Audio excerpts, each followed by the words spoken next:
Dunyodagi juda ham xavfli jinoyatchi vafot etdi. Bu haqda Amerikada bir nechta ijtimoiy tarmoqlarda aytilmoqda. Bu Epstein bu juda ham xavfli bo'lgan jinoyatchi.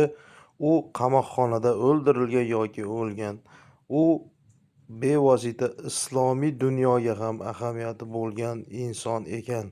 Ko'ring, tomosha qiling va albatta like tugmachasini bosib esdan chiqmasin. Kabi yopinchig'iga tegishli bo'laklar Jeffrey Epstein tomonidan uyida gilam sifatida foydalanish uchun sotib olingani ma'lum bo'ldi. Aziza Al-Ahmadi 2017-yil 22-martdagi elektron pochtada Kabi yopinchig'ining ma'naviy ahamiyatini tushuntirgan. U tavof paytida kamida 10 million musulmon tomonidan tegilgani, duolar, ko'z yoshlari va umidlarni o'zida jamlaganini aytgan.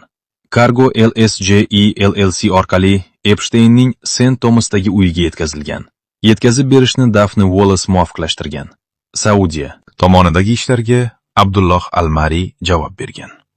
Logistika, bojxona va jismoniy tashish alohida kompaniya tomonidan amalga oshirilgan.